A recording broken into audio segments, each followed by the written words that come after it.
The sun had barely kissed the horizon when Benjamin Hayes lowered himself slowly onto one knee at the edge of the newly renovated Founders Green. The once familiar park had changed. Gone were the benches carved with names, stories, and dedications. Gone was the low brass plaque, nestled into the backrest that had quietly honored the unit he once led through the frozen woods of Bastogne. In its place was smooth concrete, cold and expressionless. But Benjamin knew where the bench had stood. He carried no signs, no protest, just a folded cloth and a small brass tin of polish. He didn't come for attention. He came to remember. With trembling fingers, he wiped the lip of the slab where the plaque had once sat. Someone had moved it, poorly. The edges showed scrapes from a careless pry bar. His cloth caught on a chip, and he paused. "Hold steady," he whispered, not to himself, but to the invisible ghosts he carried. Thursdays were their day. They came with him in silence. 30 yards away, a young city contractor peered over a clipboard. "That old guy's back," he murmured into a walkie-talkie. "We've already cleared that space." A second voice crackled back. "Call security. We've got protocols now." A patrol car pulled up minutes later. Officer Dwight Keller stepped out, boots firm on the pavement, his hand resting loosely on his belt. He wasn't new to the job, but moments like this always made him uneasy. Still, orders were orders. "Sir," he called gently but firmly, "I need to ask you to move along. This area is under city jurisdiction now." Benjamin looked up with clear, gray eyes. "I understand," he said, standing slowly. "But this plaque, my boys, this was their place. Every Thursday I come to keep it clean. That's all." Keller hesitated. He glanced down at the uniform coat Benjamin wore, pressed but faded, the patch near the shoulder fraying with time. "Do you have any ID with you, sir?" Benjamin shook his head slowly. "Don't need it. They know me." Keller sighed. "I believe you, but I've got supervisors watching. I need to ask you to leave voluntarily." The old man gave a sad smile. "If I go, who's going to remember them?" The silence that followed stretched thin and taut. "I'm sorry," Keller finally said, "but I have to take you in." Benjamin didn't resist. He offered his hands, nodding once like a man used to unjust orders. As the cuffs clicked softly around his wrists, the folded cloth slipped from his jacket and fluttered to the ground. From across the park, a teenage boy who'd been skating nearby paused. He jogged over quietly, picked it up, and looked at it. Worn, handmade, stitched with the names of a unit long since gone. He didn't say anything, just folded it carefully, eyes fixed on the man now being led away. The patrol car pulled from the curb. Benjamin Hayes sat in the back seat, eyes forward, lips pressed tightly together, not angry, not bitter, just remembering. Outside the courthouse hours later, the boy still held the cloth in his hands. No one told him to wait, but he did. The station's holding cell was cold but clean. Benjamin Hayes sat on the edge of the bench, hands folded loosely in his lap. He wasn't handcuffed anymore, but his stillness suggested he might as well have been. He wasn't waiting to be released. He was waiting for something else, something harder to define. The officer on duty watched him from the adjacent room, puzzled by the man's lack of protest, his complete absence of hostility or even confusion. Just silence. When they opened his bag, there was no wallet, no phone, just a leather case with a broken zipper, frayed by decades of use. Inside, a black and white photo of 8 young men in uniform, arms thrown around each other's shoulders, smiling through the smudges of battlefield grime. The names were written on the back in tidy cursive, a faded pencil inscription. "The Lucky Bastards, Ardennes, 44. Next to the photo, they found a silver star, tarnished, its ribbon frayed, and a brittle letter from a senator long since passed, acknowledging personal valor under impossible conditions. The young officer handling it blinked slowly, the meaning of the paper sinking in. He called his supervisor. "Sir, I think we need to look closer." But Benjamin had no interest in explaining himself. When questioned, he answered politely, always using sir or ma'am, but never offered more than necessary. He declined the complimentary meal, asked no favors, requested only this: "Please, someone sweep the plaque before Saturday. The wind's been cruel this week." The public defender assigned to him was young, rushed, overwhelmed. She breezed past his file and didn't look twice. "Trespassing? Non-compliance. Probably a fine and release," she said, barely glancing at him before moving to the next case. Benjamin didn't argue. He just sat, waiting. Through the bars, he watched the clock. Time moved differently for him, not in seconds, but in remembrance. Every moment in that cell passed like the tick of a distant artillery shell, far off, but never forgotten. He thought about Charlie Hammond, who had sung off-key every morning of the war, about Pete, who never made it past the hedgerows, and Sarah, the nurse with the softest hands and the fiercest heart. They were all ghosts now, but Benjamin kept his appointments with them, every week, every Thursday, with a cloth and memory. In his mind, he cleaned the plaque again, tracing each name. The world outside could forget. Let them rename parks, tear out benches, digitize the archives.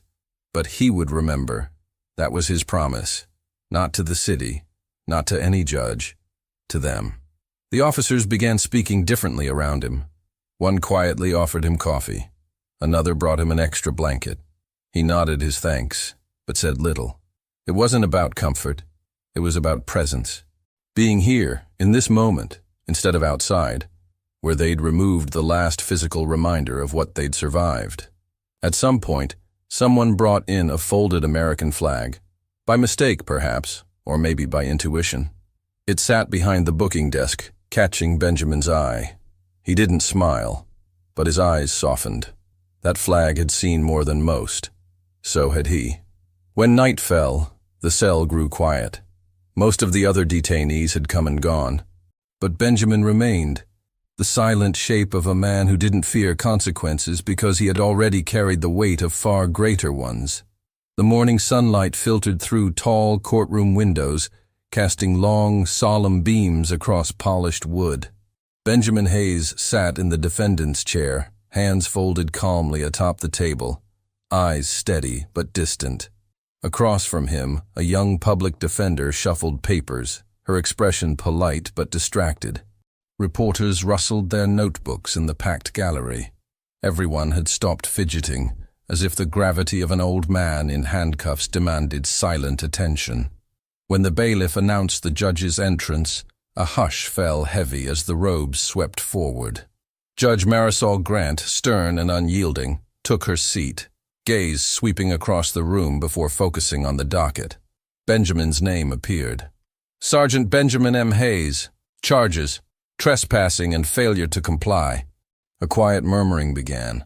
Words like Hayes and Sergeant rippled below the judge's bench. Judge Grant's hand paused on the gavel. She leaned forward, eyes narrowing as she reread the papers. Then, almost imperceptibly, she disengaged for a moment. "Sergeant Hayes," she said, voice low. Every eye snapped to attention. The room leaned in. Benjamin neither nodded nor smiled, just inclined his head slightly, respectful and composed. The judge cleared her throat. "State your plea." He responded in measured tones, "Not guilty." It was the kindest of declarations, yet it struck like a bell. The judge typed rapidly. "Tell the court why you believe your actions were justified." Benjamin risked a glance toward the gallery. The folded cloth from the incident lay on the defense table, carefully set beside his elbows. With no flourish, he answered, "I came here to remember." A silence as sharp as glass. The courtroom tension pressed in. Reporters raised pens. Citizens leaned forward. Even his public defender paused, startled by the simplicity, the weight. That single statement cut deeper than any legal strategy. Suddenly, a man rose near the back, an older VFW member, metal ribbons pinned to his uniform. He stepped forward and said, "Your Honor, I served with Sergeant Hayes. He was the calm at Bastogne. He was the one who stayed when others left." Gasps echoed. The judge's eyes widened. A local newspaper journalist whispered to her colleague, He's the one they wrote about. Judge Grant tapped her gavel, regaining order, but her voice trembled with new respect. We will adjourn briefly. State will gather relevant records. The spectators exhaled. As the court rose, Benjamin remained seated, his posture unchanged, quiet, unbroken. The air was charged with unfolding history, as though the very walls had waited decades to hear his name told in justice instead of silence. Sure enough, when the courtroom reconvened, there was a hush deep enough to feel. Judge Grant returned with a battered archival folder, its edges frayed and its seal stamped with the city's veterans' emblem. She slid it across the bench. As Sergeant Benjamin M. Hayes, she began, her voice quieter now, you are identified as the leader of a reconnaissance unit under relentless assault during the Ardennes campaign. 18 men were successfully rescued, yourself among them. You were, until today, presumed KIA. A soft murmur rippled through the courtroom as details emerged. Silver Star, 3 Bronze Stars, and commendations for valor under fire. Benjamin's lips remained pressed together, his gaze flickering upward, not at the judge, but at a single elderly man who stood in the back row, a VFW commander, medals shining faintly in dim light. Next to him, Benjamin's granddaughter held the cloth carefully across her lap. Judge Grant inhaled, nodded, then continued. Court records listed you as a civilian until this morning. You never sought benefits. You never claimed status. You chose, what? Humility? The courtroom felt smaller now, yet somehow fuller, packed with respect, quiet admiration, living memory. Journalists angled forward, the public defender straightened, suddenly determined. Even the bailiffs relaxed. Judge Grant closed the folder. State will drop the charges. Sergeant Hayes, you are free to go. The bench's gavel hovered, then fell. Something palpable shifted. The collective exhale was not just relief, it was recognition. More witnesses came forward. A former cadet who trained with Benjamin in ROTC decades earlier, a city councilman who credited Benjamin for veteran outreach, and a local teacher who said the syllables of his name with reverence. From her seat, Benjamin's granddaughter rose and approached him, gently placing a hand on his shoulder. The VFW commander saluted. Benjamin paused, looked at them all, and for the first time spoke. I didn't come here for applause, just to keep a promise. His words echoed louder than the gavel. In the wake of silence, tears gathered in unexpected eyes. Without prompting, the courtroom rose, bailiffs, spectators, staff, all standing in unison. No order given, no applause started, just reverent, wholehearted honor. Benjamin Hayes stood quietly, letting the weight of their respect fill the space.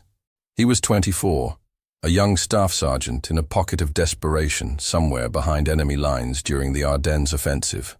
It was late December 1944. Cold seeped into bones and every breath smelled of frost and fear. He remembered the sharp crack of enemy fire as his team fell into scattered cover among the charred remains of an old farmhouse. 8 men, once brothers in arms, were separated. Radio lines were dead. The mission, meant to recover intelligence and regroup, had turned into something else. Survival. A sudden explosion. Someone hit an anti-personnel mine, sliced the chaos into frozen turmoil. One of them, Sarah, the medic whose orders were never in the field, half crawled through the mud, her leg shattered. She gasped through the cold, voice cracking as she called for help. Benjamin didn't hesitate. He charged through the hail of shrapnel, ignoring the fractured ground beneath him. He reached Sarah and dropped beside her, pulling her into a shallow shell crater. He pressed his coat over her wound, feeding mud-caked gauze to staunch bleeding. She looked at him, face white under smeared grime. Don't die on me, he whispered, voice hollow but resolute. Behind them, bullets pinged off broken shutters. Benjamin scanned the ridge. No extraction in sight. The enemy was closing. He anchored his jaw and held Sarah's hand. Will you walk with me? He asked. She stared through his eyes and nodded. He braced himself, hefted her under one arm, and with the remaining 3 men, they formed a human chain, moving, falling, rising again, through the frozen valley, guided by distant artillery flare and whispered navigation. Every step was agony, every breath a gift denied. And somewhere in that struggle, Benjamin discovered a quiet core within himself. Not power, not glory, just steadfastness. They reached the extraction point. The medevac came. Wounded men slumped into rubber stretchers. Wrapping Sarah in warmth, he placed a final hand on her shoulder before pushing her aboard. She looked at him and simply said, "Thank you." Later, in the infirmary, she slid a rough sketch across the table. 2 joined hands, 1 black coat cuff crossing another. Beneath it, she scrawled, "For those who walk the hard path so others don't have to." It wasn't until years later that Benjamin found himself kneeling before that very sketch when the park bench was unveiled. And whenever he came to polish its nameplate, he wondered if he had really kept his promise, or if the world had forgotten too quickly. The echo of Benjamin's remembrance still hung in the air as Judge Grant leaned back, awaiting a heartbeat of silence before speaking. "Sergeant Hayes, in light of this testimony, your service and sacrifices, this court finds you not guilty of trespassing or failure to comply. You are free to go." Her gavel pounded crisply, but it was the silent shift that transformed the moment. A faint rustle began in the back of the courtroom. A bailiff stood, then another. Their chairs scraped in quiet unison. In the next row, a VFW commander straightened, ribbons across his chest glinting in the muted light. He rose, crisp and deliberate, followed by the judge's assistant, then the public defender, reporters and spectators alike. No prompt, no order, just an unspoken understanding. Benjamin had risen too, unhurried and steadfast. His eyes traveled the courtroom as if seeing each man and woman for the first time. He inclined his head gently and spoke, his voice clear, carrying the weight of every step he'd ever taken. "I didn't come here seeking recognition, only to keep a promise I made a lifetime ago." The words were softer than the gavel's knock, yet they filled the space like a wave of solemn resolve. A distant cough broke in tribute, a sniffle too somewhere among the locals. Then, as if the collective breath lifted, a single clapping hand was heard. Then 2, then dozens. Applause spilled out, heartfelt, slow, and reverent. Benjamin allowed it, closing his eyes, letting gratitude wash over him without vanity. Judge Grant dipped her head in respect. The public defender wiped a tear. Members of the congregation whispered, "Thank you," not to him, but because of him. Outside the court, a small crowd gathered, the teenage boy holding the cloth like a shield, the contractor watching in awe, the city officer standing silent. The young boy stepped forward and handed Benjamin the cloth. Benjamin accepted it, folding it slowly. He tucked it against his chest, then gave a small nod. Not of victory, but of fulfillment. Weeks slipped by with gentle purpose. The reinstallation of the Veterans Bench in Founders Green was simple but marked. The city unveiled a new bronze dedication plaque, engraved with Benjamin Hayes's name, and the inscription, "In honor of Benjamin Hayes, who remembered when the city forgot." On that crisp morning, Benjamin stood beside his granddaughter, watching as council members and VFW members gently draped a flag over the bench, revealing the dedication to low murmurs of approval. He stayed silent, the ribbon of memory tied tight in his chest. From that day forward, he returned each Thursday, with the same cloth tucked in his pocket, the same care for the bench's polish. But now, he wasn't alone. Children from his little grandson's school arrived, carrying sanitizer and brushes. Cadets marched in, crisp and respectful, volunteering quietly. Even the city worker who first reported him showed up, holding a shovel and a promise. "Just here to help." Benjamin accepted each act with a slow nod. It wasn't gratitude. It was presence. He stood in the gap where memory met life. Proof that paying respect could nurture community as much as history. One afternoon, the teenage boy who'd picked up the cloth walked into the park again. Benjamin was there. He kneeled beside him, pointed to the plaque, and nodded. The boy remembered. So did Benjamin. On the bench engraved with stories, grandparents took grandchildren's hands. Veterans paused on their walks. Locals who once whispered of trespass now saluted him as he passed. In that quiet transformation, dignity found home. Benjamin never asked for applause again. He never sought another medal. He simply carried on, carrying on their stories, their names, one polished surface at a time. And in that, he lived the legacy. Some heroes walk alone, not because they're forgotten, but because they remember. Today, we remember. Always forward. If this story resonated with you, like and subscribe to honor more unsung heroes. Tell us where you're watching from, and comment below to honor someone in your life who served or stood strong in silence. The best way to honor their memory is to keep listening. Click on the suggested video now, and we'll walk together through another untold chapter of courage and sacrifice.